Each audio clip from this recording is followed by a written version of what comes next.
الحمدللہ والصلاة والسلام علی رسول اللہ صلی اللہ علیہ وسلم وعلی آلہ وصحبہ اجمعین ومن تبعہم بإحسان الی یوم الدین، اما بعد۔ رب اشرح لی صدری ویسر لی امری واحلل عقدۃ من لسانی یفقہوا قولی۔ رب زدنی علما، اللہم رب زدنی علما۔ الحمدللہ یہ ہمارا درس نمبر 4 ہے سیرت النبی صلی اللہ علیہ وسلم میں، اور پچھلے ہفتے ہم رضاعت کے تعلق سے بات کر رہے تھے کہ نبی صلی اللہ علیہ وسلم کو دودھ کس نے پلایا۔ اس میں دو لوگوں کا نام گزرا۔ سب سے پہلے حضرت ثویبیہ، جو کہ آزاد کردہ غلام تھی ابو لہب کی، انہوں نے نبی صلی اللہ علیہ وسلم کو دودھ پلایا۔ ان کے ساتھ حمزہ ابن عبد المطلب اور ابو سلمہ، ان دونوں کو بھی پلایا۔ اس کے علاوہ ان کے خود کے ایک بیٹے، ثویبہ کے ایک اور بیٹے، ان کے خود کے بیٹے مسروق، ان کو بھی، کیونکہ وہ نہیں ہوتے تو پھر دودھ کا سوال ہی نہیں تھا، تو وہی عورت دودھ پلا سکتی جس کا خود کی اولاد ہو۔ تو مسروق ان کی خود کی اولاد تھے۔ ان کے ساتھ ابو سلمہ، حمزہ ابن عبد المطلب اور نبی صلی اللہ علیہ وسلم، یہ 3 لوگوں نے اور دودھ پیا تھا۔ یہ سب جو ہے دودھ بھائی ہیں آپس میں، جو ہیں یہ پہلی تھی جنہوں نے دودھ پلایا، اور نبی صلی اللہ علیہ وسلم کی ولادت کی خوشی میں ان کو آزاد کر دیا تھا۔ ان کے اسلام قبول کرنے یا نہیں کرنے کے تعلق سے اقوال ہیں، لیکن نبی صلی اللہ علیہ وسلم ان کو ہدایہ وغیرہ گفٹس بھیجا کرتے تھے جب آپ بڑے بھی ہو گئے بعد میں۔ تو یہ ان کے تعلق سے ایک بات گزری تھی۔ دوسرا، اور یہ ابو سلمہ وہی ہیں جو ام سلمہ کے شوہر تھے، اور بعد میں ان کی جب وفات ہو گئی تو ام سلمہ نے نبی صلی اللہ علیہ وسلم سے بعد میں شادی کر لی۔ تو ابو سلمہ وہی ام سلمہ کے شوہر تھے، تو ان کی وفات کے بعد ان کی جو شادی ہے ام سلمہ کی، وہ نبی صلی اللہ علیہ وسلم کے ساتھ ہوئی۔ اس کے بعد جو اگلی جنہوں نے دودھ پلایا نبی صلی اللہ علیہ وسلم کو، وہ ہیں حلیمہ السعدیہ۔ حلیمہ السعدیہ یہ جو ہیں بنی سعد جو ہے، یہ ایک ایریا ہے مکہ کے قریب میں ہوا کرتا تھا، وہاں کی رہنے والی تھی یہ حلیمہ سعدیہ، کیونکہ یہ بنی سعد سے تھی اس لیے سعدیہ۔ اور انہوں نے بھی نبی صلی اللہ علیہ وسلم کو دودھ پلایا ہے، اور جب نبی صلی اللہ علیہ وسلم ان کے پاس تھے تبھی جو شق صدر یعنی سینہ چاک کرنے والا جو واقعہ پیش آیا تھا، جب نبی صلی اللہ علیہ وسلم کا سینہ کھول کر کے آپ کے دل کو جبریل علیہ السلام نے نکال کر کے اس کو دھویا تھا زمزم کے پانی سے، وہ اسی وقت پیش آیا تھا جب آپ ان کے پاس تھے، اور اس کے بعد اس دل کو صاف کر کے واپس سے جگہ پر لگا دیا۔ تو جو لوگ جو بچے کھیل رہے تھے کہتے ہیں کہ نبی صلی اللہ علیہ وسلم جو ہے چہرے نے زیادہ فرق تو نہیں پڑا، بس چہرہ سفید ہو گیا تھا۔ تو اس واقعے سے ڈرنے کے بعد پھر انہوں نے واپس سے نبی صلی اللہ علیہ وسلم کو جو ہے اپنی والدہ کے پاس چھوڑ دیا تھا۔ اور اس واقعے کو اکثر جو کتب سیر ہیں، جو سیرت کی کتابیں ہیں، اس میں جو اہل علم ہے وہ بیان کرتے ہیں اس واقعے کو۔ ابن کثیر رحمہ اللہ نے اسے پھر البدایہ والنہایہ میں اس کو ذکر کیا ہے، اور کہا ہے کہ اس کی اسناد جو ہے جید ہے، قوی ہے۔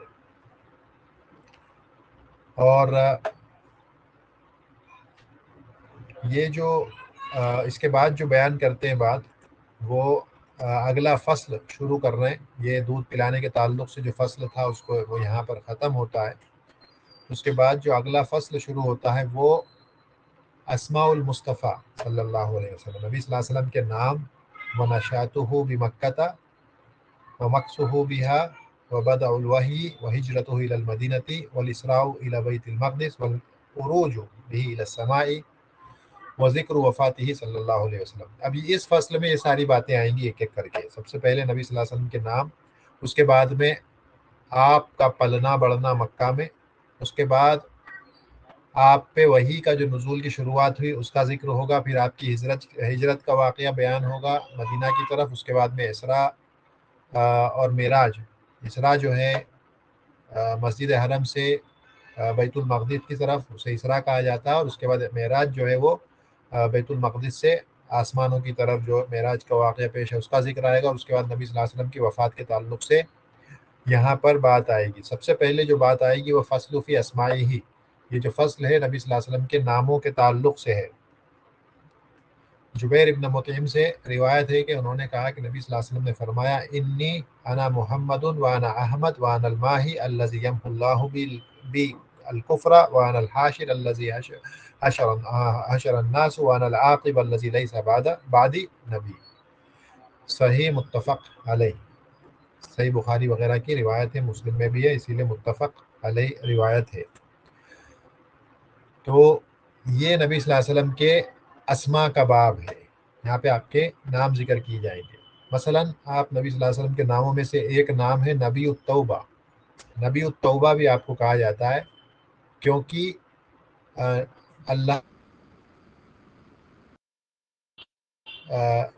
جو ہے نبی جو امت نبی صلی اللہ یعنی ہم جو ہیں مسلم امت جو ہے، اللہ نے ان پر باب توبہ جو ہے اس کو کھول دیا، جو کہ ہماری امت سے پہلے یہ نہیں تھا.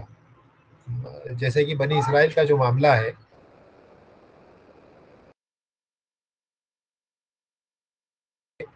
ان کی جو توبہ تھی بعض اوقات کر لیتی تھی کہ توبہ کی صورت یہ ہے کہ اپنے آپ کو قتل کر دینا. اور اسی چیز کو سورہ بقرہ میں نقل بھی کیا گیا ہے آیت نمبر 54 میں.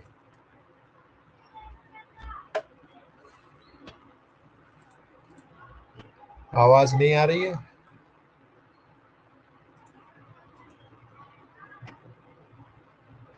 آ رہی ہے. آج ٹھیک ہے. تو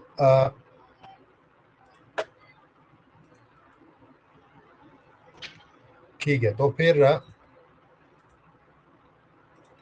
نبی رحمت، تو بات یہ چل رہی تھی کہ جو بنی اسرائیل ہیں ان کے یہاں توبہ کا معاملہ کبھی کبھار یہ شکل اختیار کرتا تھا کہ قتل کرنا پڑتا تھا انہیں. اگر اپنے توبہ یعنی توبہ کی صورت یہ تھی کہ قتل کر دو، جیسے کہ سورہ بقرہ میں آیت نمبر 54 میں آیا ہے فَتُوبُوا إِلَىٰ بَارِئِكُمْ فَاقْتُلُوا أَنفُسَكُمْ. یعنی بارئکم سے مراد خالقکم، تمہارے خالق یعنی رب اللہ کی طرف توبہ یعنی رجوع کرو اللہ کی طرف. کس طرح سے؟ فَاقْتُلُوا أَنفُسَكُمْ کہ اپنے آپ کو قتل کر دو. ذَلِكُمْ خَيْرٌ لَكُمْ عِندَ بَارِئِكُمْ یہی تمہارے لیے بہتر ہے تمہارے رب کے نزدیک. تو قتل کرنا رہتا تھا. جب قتل کر دیتے تھے تو توبہ ان کی قبول ہو گئی.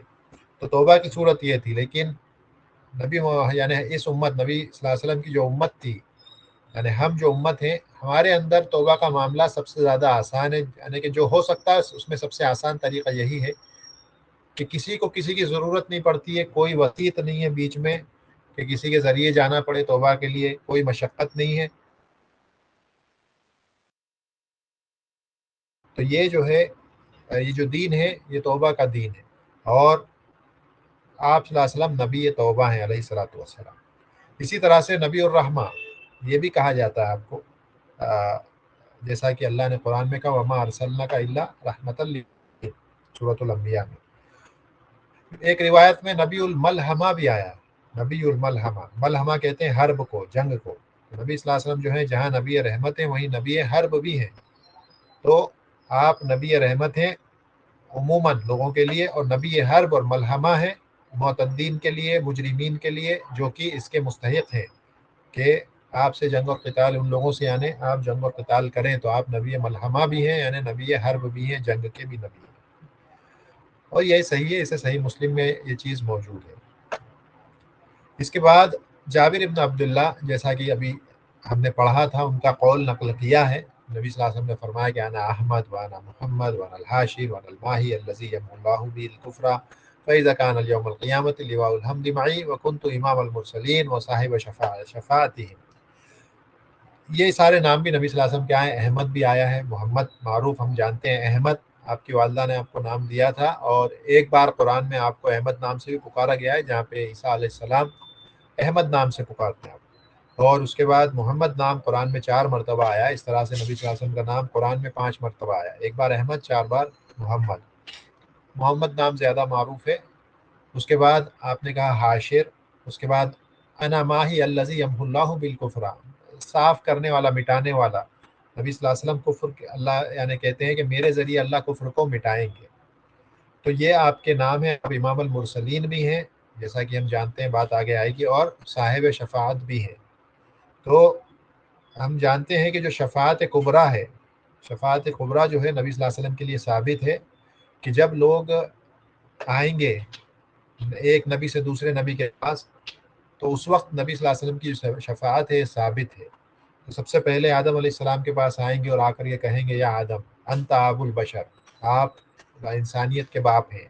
خلقک اللہ بیدی، اللہ نے آپ کو اپنے ہاتھوں سے بنایا، اور ملائکہ نے، اللہ کے ملائکہ فرشتوں نے سجدہ کیا آپ کو. اللہ تری ما نحن فیہ، کیا آپ نہیں دیکھتے ہم کس حال میں ہیں؟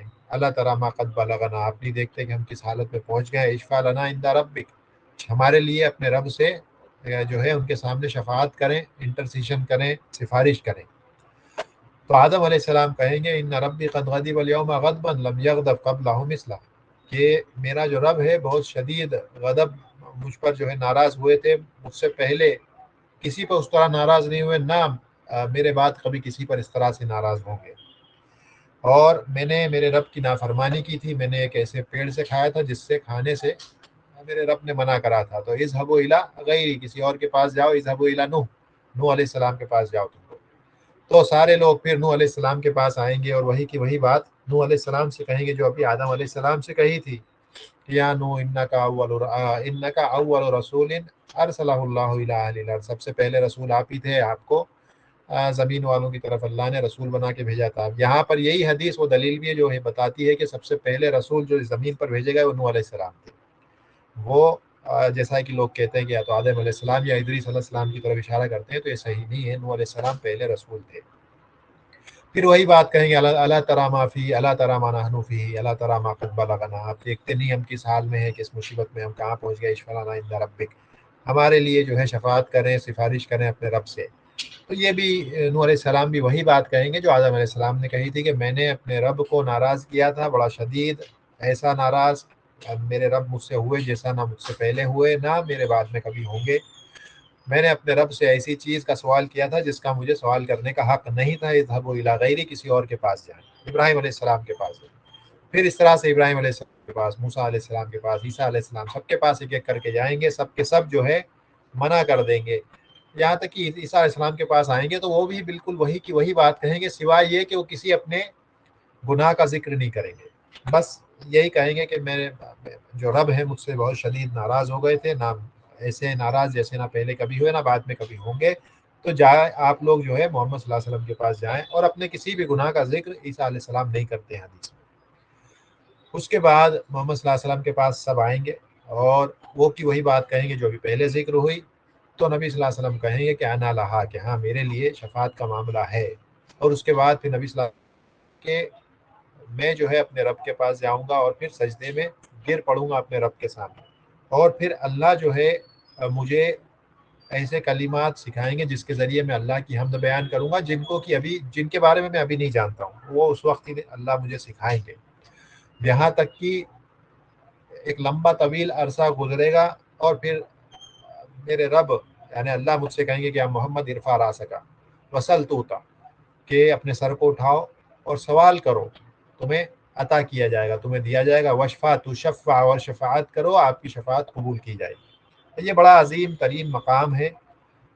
بڑے بڑے کبار جو انبیاء ہیں وہ بھی جو ہے اس سے کنارہ کر لیں گے اس دن، لیکن نبی صلی اللہ علیہ وسلم کو یہ مقام حاصل ہوگا، اور اللہ پھر بعد میں اجازت دیں گے ساری کی ساری مخلوق کے لیے کہ یوم حساب کی شروعات ہو.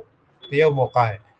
تو بہرحال کہنے کا مقصد یہ ہے کہ جو شفاعت کا معاملہ ہے، جو شفاعت کبریٰ ہے، وہ نبی صلی اللہ علیہ وسلم کے پاس ہے. اسی لیے آپ نے آگے جو بیان کیا تھا وہاں پہ کہ وہ صاحب شفاعتہم، کہ میں صاحب شفاعت ہوں، میری سفارش قبول ہوگی. اسی لیے اور اس کے بعد میں نبی صلی اللہ علیہ وسلم نے کیا کہا آگے، وَكُنْتُ امام المرسلین، اسی طرح سے امام المرسلین بھی ہیں، یعنی سارے انبیاء اور رسولوں کے امام بھی رہ چکے ہیں نبی صلی اللہ علیہ وسلم. آپ نے اسراء کے موقع پر بیت المقدس میں جتنے بھی انبیاء گزر چکے تھے ان سب کی ارواحوں کو، روحوں کو اللہ نے واپس بھیجا مسجد بیت المقدس میں، اور پھر وہاں آپ نے امامت کی اور سارے انبیاء نے آپ کے پیچھے نماز پڑھی اسراء کے موقع پر. تو یہ بھی جو ہے صاحب شفاعت ہے نبی صلی اللہ علیہ وسلم قیامت کے دن، اور آپ امام المرسلین بھی ہیں. اس کے بعد کہا کہ وہ سماہ اللہ عز و جل فی کتابہ العزیز بشیرا و نذیرا. اس کے بعد اللہ نے قرآن میں بشیر اور بھی کہا ہے، نبی صلی اللہ علیہ وسلم کو بشیر اور نذیر بھی کہا ہے. یہ رہا وسمہ اللہ عز وجل فی کتابہ العزیز بشیرا و نذیرا ورعوف ورحیم ورحمۃ للعالمین، کہ اللہ نے اپنی کتاب میں نبی صلی اللہ علیہ وسلم کو کن کن ناموں سے بلایا ہے؟ یہ سارے بشیر، نذیر، رحمۃ للعالمین، ان ناموں سے بلایا. تو نبی صلی اللہ علیہ وسلم جیسا کہ ہم جانتے ہیں کہ نبی رحمت ہے، نبی ملحمہ ہے، اسی طرح سے آپ بشیر ہیں مومنین کے لیے، متقین کے لیے، طائعین کے لیے، مطیع جو لوگ ہیں فرما بردار ان کے لیے بشیر ہیں، خوشخبری دینے والے ہیں. آپ اللہ کی رحمت کی خوشخبری ان کو دیتے ہیں اور اللہ کی نعمتوں کی خوشخبری دیتے ہیں اس دنیا میں اور آخرت میں. اور نذیر ہیں عصات کے لیے، نافرمانی کرنے والوں کے لیے، مقصرین کے لیے، انہیں جو ہے ڈراتے ہیں اللہ کے عذاب سے. آپ رعوف ہیں، رحیم ہیں، رحمت للعالمین ہیں. اور یہ سارے کے سارے اوصاف ہیں جو اللہ نے نبی صلی اللہ علیہ وسلم کو جس سے متصف کیا ہے، جن کے ذریعے آپ کو پکارا ہے اپنی کتاب میں. تو یہ سارے کے سارے آپ کے اوصاف ہیں. جیسے اللہ نے کہا انا ارسلناک بالحق بشیرا و نذیرا، تو نبی صلی اللہ علیہ وسلم کی صفت بیان کرتے ہوئے کہا کہ مومن، اور اسی طرح سے بالمومنین رعوف الرحیم، مومنوں کے خاص طور سے مومنوں کے ساتھ رعوف ہیں اور رحیم ہیں. اور کہا وما ارسلناک الا رحمۃ للعالمین. تو یہ جو اب جو اوصاف ہیں نبی صلی اللہ علیہ وسلم کے، سنت میں بھی اس طرح سے یہ جو قرآن کے تو اوصاف ہیں، اسی طرح سے سنت میں بھی آئے ہیں. اوصاف میں سے مثلا جو ہے سراج المنیر ہے، المدکر ہے، الرحمہ، النعمہ، الہادی، الشہید، المدثر، المدمر. یہ سارے کے سارے فقہا نے قرآن اور سنت سے ہی ان کو استنباط کیا ہے. حافظ ابن حجر رحمہ اللہ جو ہیں فتح الباری میں فرماتے ہیں کہ فتح الباری میں نقل کرتے ہیں ابو بکر ابن العربی، یہ الگ ہیں العربی، وہ ایک جو ہے ابن عربی ہے، وہ ایک بغیر الف لام کے، اور ایک وہ بدماش ہے. یہ ابو بکر ابن العربی رحمہ اللہ، یہ الگ ہیں، یہ اہل سنت کے اماموں میں سے ہیں. اور انہوں نے ان کی جامع ترمذی کی ایک شرح ہے، اس میں جو ہے تقریباً 64 نام نبی صلی اللہ علیہ وسلم کے ناموں میں سے 64 کا ذکر کرتے ہیں. اور تقریباً 7 سے 8 صفحات کے اوپر اس کی تشریح بیان کی کہ ناموں کے معنی کیا ہیں، اس کو بیان کیا ہے 7 سے 8 تقریباً صفحات پر. تو یہ جو ہے حافظ ابن حجر نے اس کو اپنی جو ہے کتاب میں ان کے حوالے سے نقل کیا، ابو بکر ابن العربی. اسی طرح سے حافظ الذہبی کہتے ہیں کہ نبی صلی اللہ علیہ وسلم کی جو اسماء ہے وہ ان صفات اسماء کے مقابلے میں زیادہ ہیں. صفاتی جو نام ہے وہ اسماء کے جو پراپر نیم سے اس کے مقابلے میں کہیں زیادہ ہیں. اس کے بعد اگلا جو باب ہے، وہ اگلا جو فصل ہے وہ شروع ہوتا ہے. یہ ہے فصل نشاتہ بمکہ وخروجہ مع عمہ ابی طالب الی الشام وزواجہ بخدیجہ رضی اللہ عنہا. آپ کی نشات، آپ کا پلنا بڑھنا مکہ میں، مکہ سے پھر باہر اپنے چچا ابو طالب کے ساتھ شام کی طرف تجارتی دورے پہ جانا، اور اس کے بعد میں حضرت خدیجہ سے آپ کی شادی کا بیان جو ہے اس فصل میں آئے گا. نشا رسول اللہ صلی اللہ علیہ وسلم یتیما یکفلہ جدہ عبد المطلب، یکفلہ مطلب وبعدہ امہ ابو طالب ابن عبد المطلب. سب سے پہلے آپ جو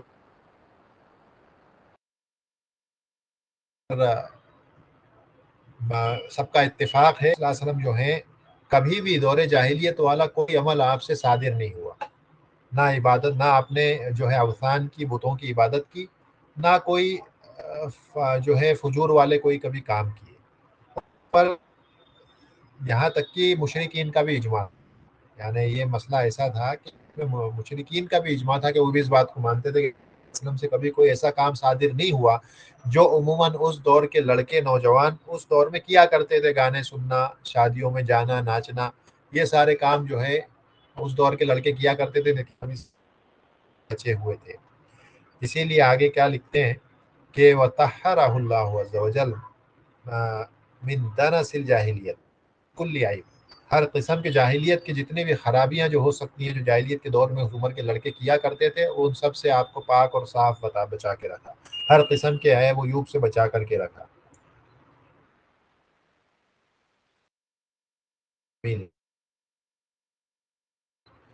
سارے اچھے تھے وہ سارے کے سارے آپ کے اندر حتی لم یقبل یعرف بین قومہ کے درمیان جانے جاتے ہیں ٹرسٹ وردی طہارتو. تو یہ اس وجہ سے کہ لوگوں نے جو وہاں پر مشاہدہ کیا تھا آپ کی امانت کا، آپ کے صدق کا اور آپ کی طہارت کا جاتا تھا. اور یہ جو چیزیں ہیں یہ دلائل نبوت میں سے ہیں، یہ ساری باتیں دلائل نبوت میں سے ہیں علیہ الصلوۃ والسلام کے، کہ جس کی طرف جو ہے انسان کو غور و فکر کرنے کی ضرورت ہے. یعنی کہنے کا مقصد یہ ہے کہ یعنی ہم مسلمان ہونے کے طور پر ہماری نسبت سے تو بالکل یقین اس بات کا ہے کہ نبی صلی اللہ علیہ وسلم کی نبوت پہ ہمیں کوئی شک نہیں ہے. یہ بالکل جو ہے معاملہ واضح ہے، امر بالکل صاف ہے. لیکن بعض جو ینگ جنریشن ہے، شباب ہیں، معاملہ یہ ہے کہ کیسے گارنٹی کریں گے کہ نبی صلی اللہ علیہ وسلم سچے تھے؟ یعنی ایسی کیا جو اس بات کی طرف دلالت کرے گی کہ نبی صلی اللہ علیہ وسلم صادق تھے، امین تھے؟ تو اس کا جواب یہی ہے کہ ہم کہیں گے کہ نبی صلی اللہ علیہ وسلم کا جو صدق سچائی تھی، اس کی جو سب سے بڑی جو دلیل طرف اشارہ کرتی ہے وہ یعنی ساری چیزیں جس پر کی جیسا کہ بات گزری کہ حتیٰ کہ مشرکین بھی اس بات کی جو ہے گواہی دیتے تھے کہ آپ امین ہیں. تو یہ جو دلائل نبوت ہیں یہ آنکھوں دیکھی جو بات ہوتی ہے اس سے زیادہ اصدق اور زیادہ سچا ہے. یعنی اس پر یقین کرنا زیادہ ضروری ہے ہمارے لیے، یعنی کہ یہ اس سے زیادہ ہوتی ہے، اس سے زیادہ سچ اس بات میں نظر آتا ہے جو دلائل نبوت ہمارے سامنے گزرتے ہیں کہ جیسے کہ آپ کو آپ ہی کے لوگوں نے جو ہے امین کہہ کے پکارا، جیسے کہ بات ابھی آگے آئے گی. تو نبی صلی اللہ علیہ وسلم جو ہیں یہ جو شہادات جو آپ کے لیے گزری ہیں، جو سرٹیفکیشنز آپ کو ملے کہ آپ کو امین کہا گیا کہ آپ سچے تھے، یہ تو اہل جو قریش جو تھے یہ بھی اس بات کو مانتے تھے.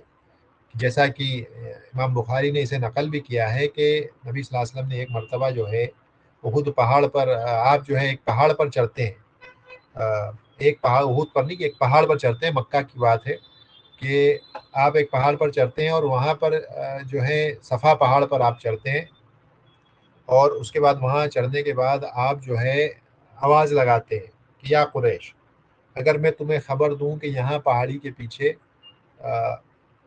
جو گھڑ سوار ہیں وہ تمہارے اوپر چڑھائی کرنے کے لیے تیار ہیں، تو کیا تم مصدقیہ تو کیا تم مجھ پر یقین کرو گے، میری بات کو سچ مانو گے؟ تو سب نے کہا نعم، ہم نے جو ہے کبھی آپ کو جھوٹ بولتا نہیں پایا. تو نبی صلی اللہ علیہ وسلم کہتے ہیں کہ فَإِنِّي نَذِيرٌ لَكُمْ بَيْنَ يَدَيَّ عَذَابٍ أَلِيمٍ، تو میں تمہارے لیے یعنی کھلے طور پر ڈرانے والا ہوں اس عذاب سے، ایک دردناک عذاب سے جو تمہارے سامنے ہے، میرے سامنے بھی جس کو دیکھتا ہوں.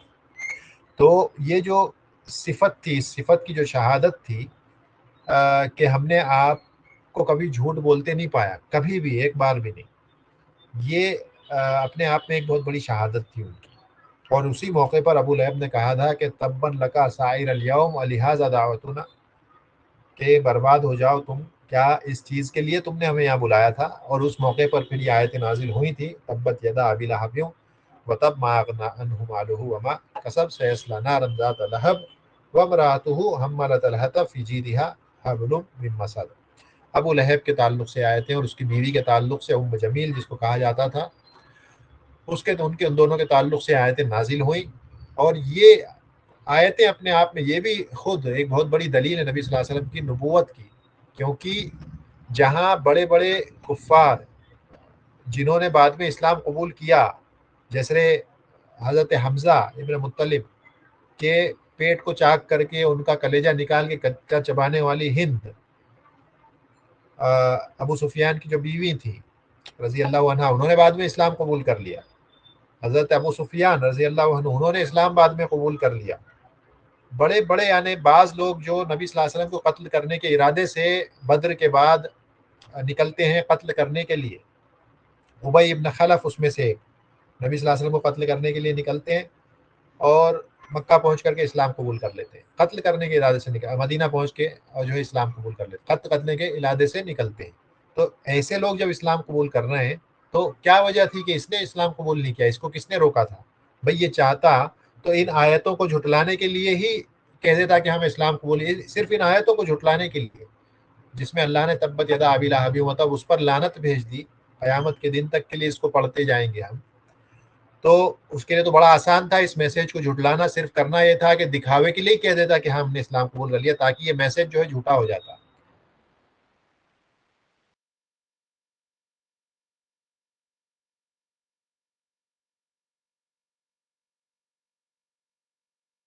جب اس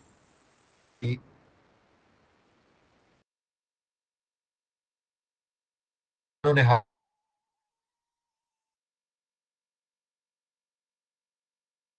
کیا ہے مشرکین کو، تو بڑا افسوس ہوا اسے، مارز اور سکن کے غلام کو، جن کا غلام جو ہے وہ بیان کر رہا تھا کہ کس طرح جو ہے انہوں نے بات سن کر کے اسے بڑا غصہ آیا،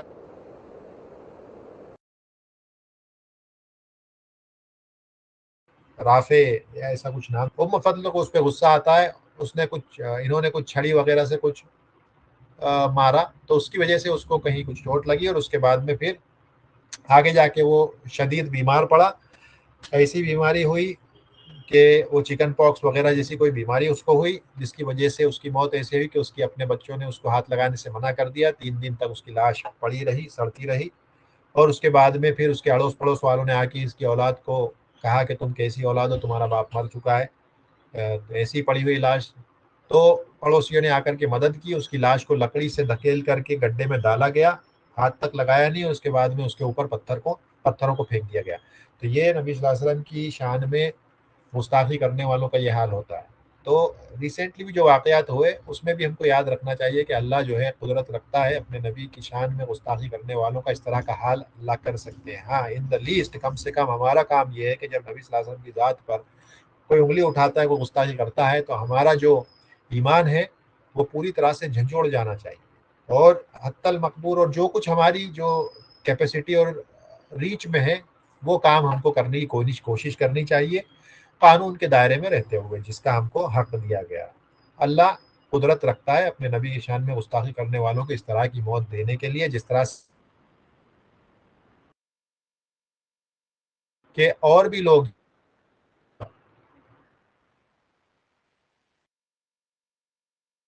اسی کے بیٹے بھی تھے، ابو لہب کے دوسرا، جس میں سے ایک نے تو بعد میں اسلام قبول کر لیا، لیکن چہرے پر تھوکا تھا علیہ کہ اللہ اس کے اوپر جو ہے قلب من کلابی کا، تیرے کتوں میں سے ایک کتا اس کے اوپر مسلط۔ بعد میں پتا چلا کہ وہ آدمی سیریا کی طرف، شام کی طرف نکلا، اور وہیں پر جو ہے ایک شیر آتا ہے اور وہ چکر لگاتا ہے، یہ لوگ کہیں پڑاؤ ڈال کے ٹھہرے تھے، چکر لگا کے پہلے دیکھ کے جاتا ہے شیر، پوزیشن دیکھ لیتا ہے کہاں سو رہا ہے، اور اس کے بعد میں پھر دوبارہ آتا ہے، لے جاتا ہے اٹھا کر کے اور چیر پھاڑ کر کے رکھ دیتا ہے اس کو۔ تو یہ جو ہے معاملہ ہوتا ہے نبی صلی اللہ علیہ وسلم کے ساتھ گستاخی کرنے والوں کا۔ تو بہرحال یہ ہم جو ابھی بات جو ہے،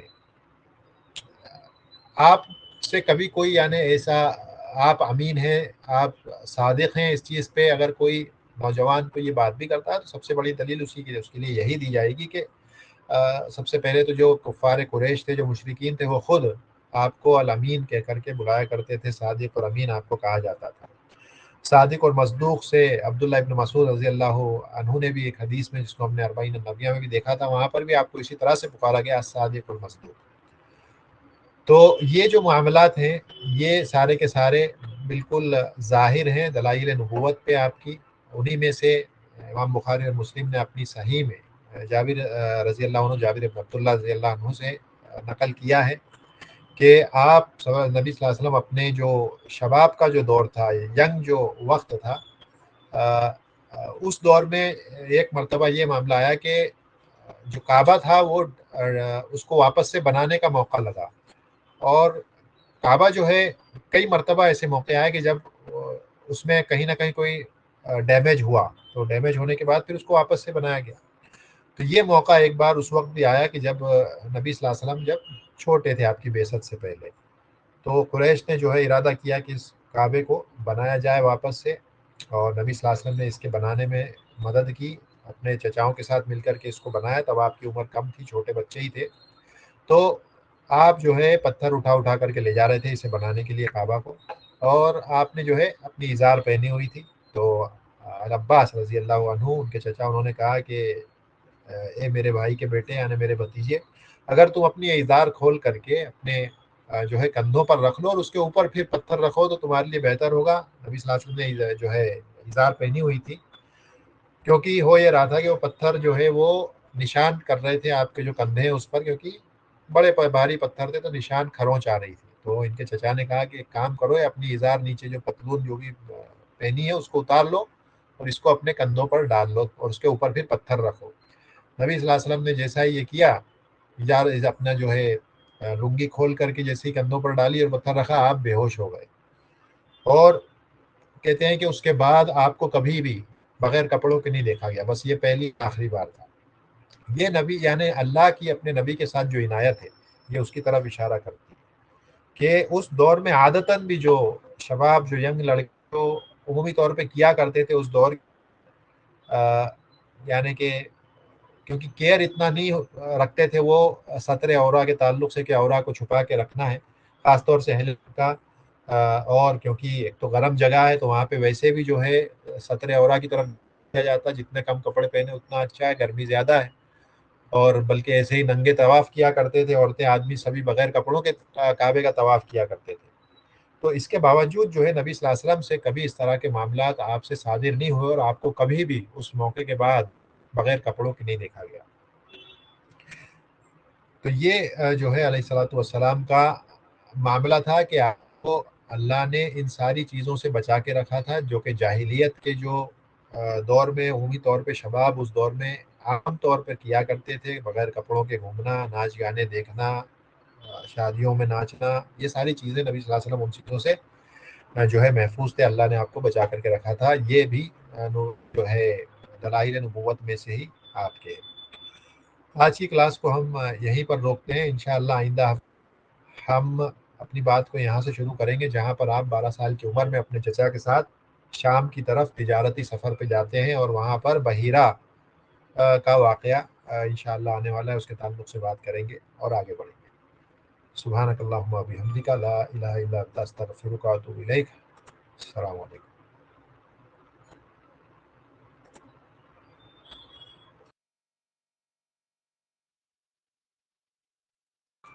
کوئی سوال ہو تو پوچھ لیں۔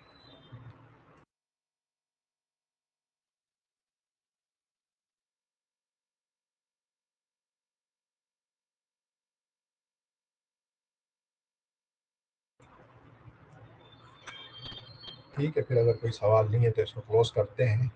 کل سے صرف کی کلاس، اس کے بعد حدیث، اس کے بعد آئندہ ہفتے پھر سے انشاءاللہ سیرت النبی صلی اللہ علیہ وسلم۔